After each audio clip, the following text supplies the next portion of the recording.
Christ has risen. I hope everyone is having a good Sunday. And I think we only say that for, I don't know, another week until Pentecost. I hope church was good today. And when I first started this channel, it was initially designed, it was called the Rights Evolution. And it was initially designed to talk about geopolitics and politics in general. And then following my conversion to Orthodoxy, kind of just tailored towards the more religious side of things. One of my first videos, though, was called was exposing the war propaganda of the Modern Warfare series. I'm referring to the new series that they redone with a different story, mainly Modern Warfare 2019. Um, my breakdown of the game was that Modern Warfare 2019 was most of the propaganda, and then Modern Warfare 2 and 3, it's kind of a psyops. And 2 and 3, the story is just absolutely disastrous. And we're going to walk through that in this video here. I don't know if it's just me though, because we do know that in Modern Warfare it's all about propaganda against Russians. And coincidentally, that all this stuff after this game came out, like a year and a half later, Russia invaded Ukraine, and you see the same dumb uh, war propaganda, war crime allegations against the Russian army that's portrayed, in these games. I don't, again, could be a coincidence, but the timing to me seems a little bit unnatural. So let's dive into a little bit of recap on Modern Warfare 2019. Story setting, we have General Roman Barkov. It's not Romanov. I think I couldn't recall his name at the time. General Barkov invades Urzikstan due to terrorism issues. And from the American perspective, he's using the terrorism excuses to brutalize the country and colonize it. A couple of things with that. If we look at General Barkov's exchange and interactions, especially with Farah, even until the moment he died, we do see a genuine hate and despise against the people of Urzikstan, or at least or people in that area. It is not, definitely not. I mean, you can't be honest and look at the story and say that he's using it as an excuse to colonize. Okay, but he genuinely believes that these people are, quote, I mean, their country is a breeding ground for terrorists. He genuinely believes that. You can see that hate manifest very blatantly in him until the moment he died. Okay, so, but the American side is portraying him as using these means to colonize, which is not which is not even accurate.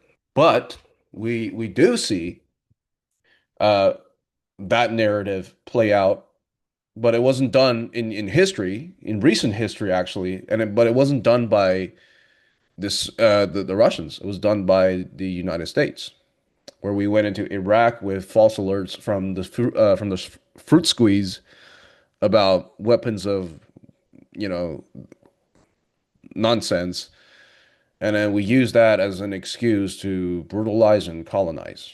So we actually did that. Um, what I do want to, before we move on to the other points, I know it's already listed. General Barkov's hate towards certain ethnic groups, although it's not the case with Russians, it is the case with people here in the States. Obviously, we should reject Islam and stop it from flooding the West or any civilized society and seek to destroy it, which I would argue too. Um, we can't deny that that hate is being to fuel dumb, very dumb war purposes politically, such as supporting the state of fruit squeeze. Um, so then we have Russians using gas. Okay, initially, I think it's towards the middle of the game where you play as young Farah. running with Hadir through the streets of Urzikstan, where the Russians just deployed gas and just killed everyone. And well, in contemporary history, Russians actually never did that. What's interesting is that well, the two that did that was us. We gave a bunch of gas to Saddam Hussein so he can do the dirty work for us. And all the war crime allegations of Russians using chemical weapons in Ukraine, that's like literally every single documented case is well was or maybe is still was the Azov, the Banderites and certain sects of Ukrainian SSO or Ukrainian army using gas on the Russians. Okay. And that's also why I said in the beginning that this game seems to be a little bit engineered. I mean, they saw this war coming. And then we have the Highway of Death. At this point, if you think when you played the Highway of Death, which a lot of young people who play the game they don't know, we actually did that, and the incident is called the Highway of Death. We Russians didn't do that shit, but it's word for word in the game that Russians did that. Okay, if you don't think that's propaganda, I mean that's just sad. You're that stupid. You're dumber than a Mormon. But yeah, I mean, like we did it to the Iraqis. Okay, there were it was a column of people leaving the city, and some of them were militia, but most of them are civilians. We bombed the entire highway. That's why it's called the Highway of Death. But in the game, the same thing, the Russians did that. Okay, and then we have the Russian stereotypes, and I think with that, it kind of disgusted me a lot. I just felt that it was unnecessary and they're going out of their way to do this, okay? Uh, Especially with the scene with Farah. When the Russian soldier, on the picture on the right of the screen here, went into her house when she was hiding, killed her father, and is trying to kill her. And she ends up killing the Russian soldier by outsmarting him. Okay, by the way, that's not never going to happen, especially with a girl that size. It's just never going to happen. But th that scene is done for two reasons. One is to dehumanize the Russians in general. Okay, it's to dehumanize uh, Russian morals, and it's also to degrade the Russian intelligence. Okay, imagine a tall, full-grown Russian being outsmarted by a little girl and killed. That's just yeah, that's psyops. And then we have Farah Kareem, female Sunni leader. Okay, that's just people don't realize this, but that's woke feminism here. You're not having a female military Sunni leader ever. It's not going to happen. Uh, and we have American heroes, always. CIA comes in to save the day, helping the Sunnis to kill Russians, right? And we have assassinating Russian general, and that marks the end of the game. Then we have the production at the end of the game, and several times throughout the game of the narrative of good and bad Russians. We have there was I think when Alex first met Hadir, Hadir said, "Oh, you kill Russians? Yeah, bro." And Alex said, "Only the bad ones." So, who are the bad ones in this case here? So, the bad Russians really are just people who don't agree with the United States.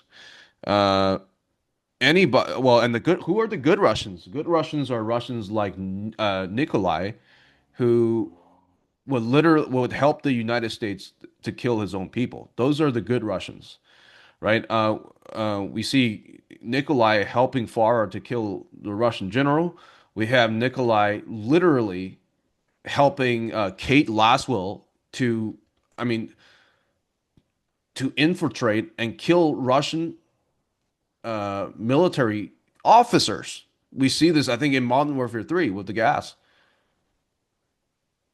I mean, Those are the good Russians. So anybody who don't agree with us is bad, and the good ones are the ones that agree with us and do our biddings. That's the narrative that it's trying to push. And it's also there so they can say, "Oh yeah, it's not all Russians, it's just some Russians that doesn't agree with us." But now we're going to go on to Modern Warfare 2 and 3, and it's really the same story. And it's sold that way as a DLC. So, but it can be summarized in two small points. And at this point, the Russians kind of really just faded out of the game.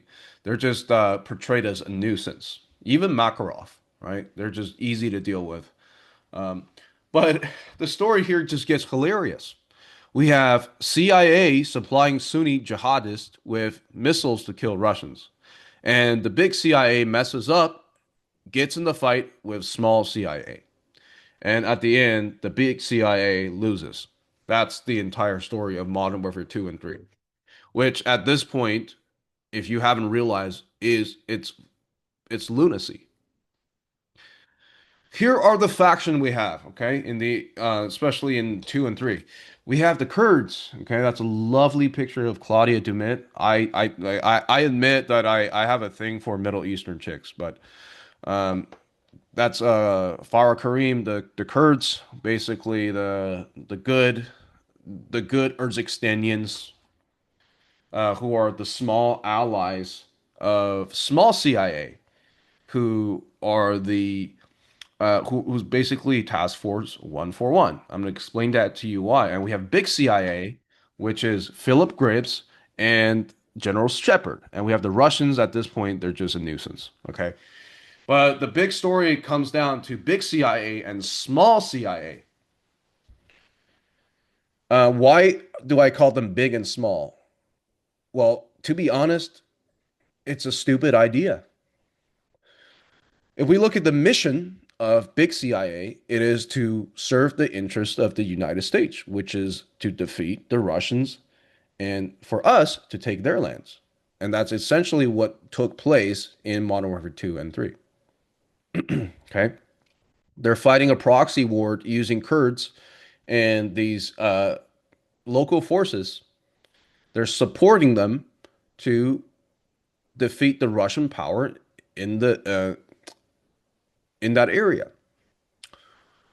And they have the exact same mission. Okay. In many cases, small CIA is way worse.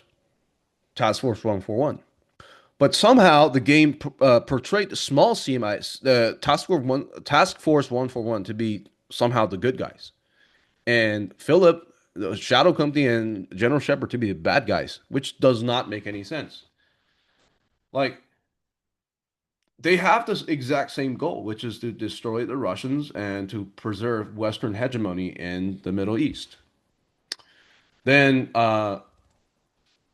well, first of all, I don't get what big CIA was doing with the Shadow Company because when you fucked up losing that missile, you could have totally had small CIA help you out with that. And their hands are not clean. Because if we all remember what Captain Price said to Gaz in the first game, our job is that we get dirty and the world stays clean. And they literally went and assassinated a Russian general. And you think and they've been assassinating Russian soldiers in the area. And you think that's any worse than big CIA giving a missile to uh, Alcatela so they can strike Russians? You got to be kidding me. That's the same faction. And somehow they got into a fight. And obviously, in Modern Warfare 3, we have small CIA, which is Task Force 141, assassinating the general of the United States, who's the leader of the big CIA. Totally makes absolutely zero sense. But here is the key here. I'm going to explain to you guys why they did it this way in a really dumb, nonsensical way. This internal fight between big CIA and small CIA. The psyops here, it's not big CIA because they're blatantly doing it. The problem is that you're blatantly, the problem is just that, okay? But the PSYOP is here, small CIA. Task Force 141 is the PSYOPs. And why the reason why I say that is that you're doing shady shit. You're old there. We have these characters openly admitting that we're getting dirty so the world stays clean. Okay? So that's basically what the CIA does. But the issue is they gave these characters some sort of moral compass. There's like, okay, well, we're doing fuck shit, right?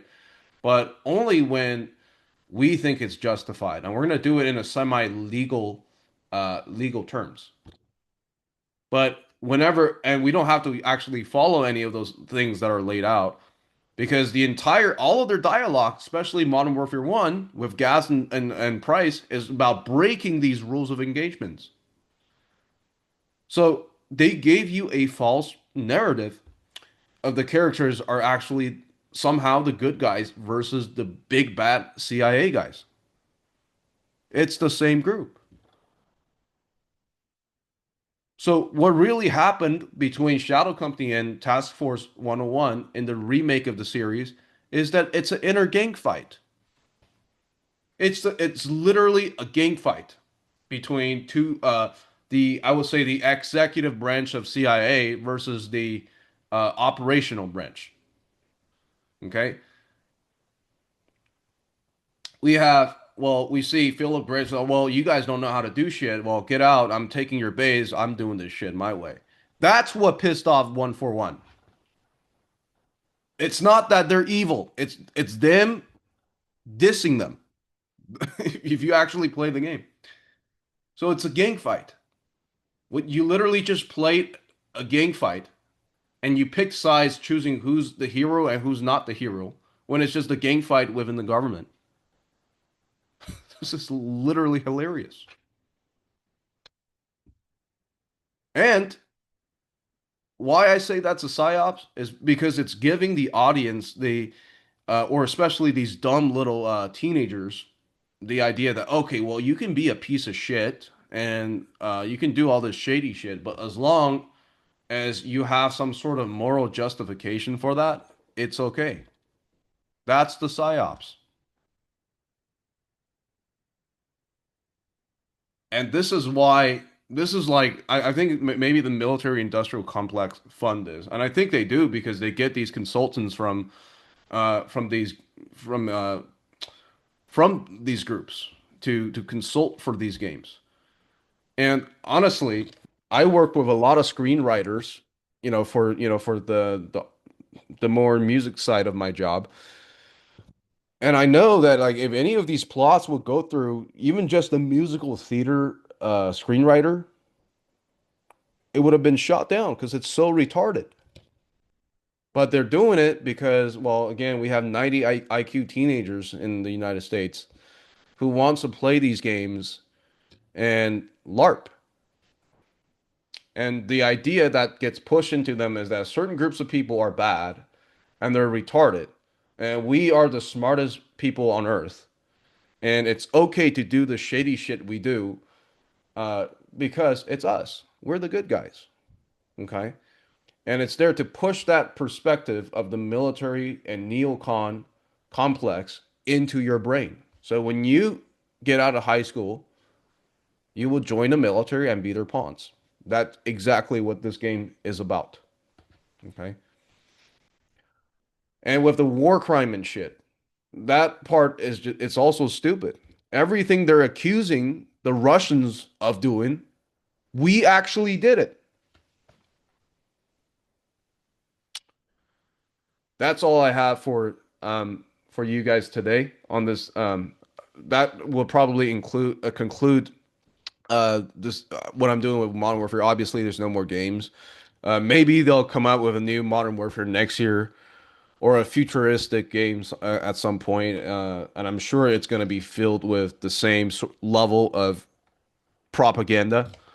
But this is what the youth of the United States um, are consuming. And the case with the Highway of Death actually made it onto the news, made it onto news in Moscow. And they're saying that the Americans are literally lying in their video games and saying they did shit that they didn't even do. Anyways, uh, Christ is truly risen. I hope everybody have a good weekend and good long weekend. I'm actually going hiking with my priest. We're gonna hike a big mountain tomorrow. We're taking all the catechumens with us. We're gonna do a service on top of the mountain. But I hope we all get something meaningful and good to do tomorrow. Um, yeah, have a good weekend, guys.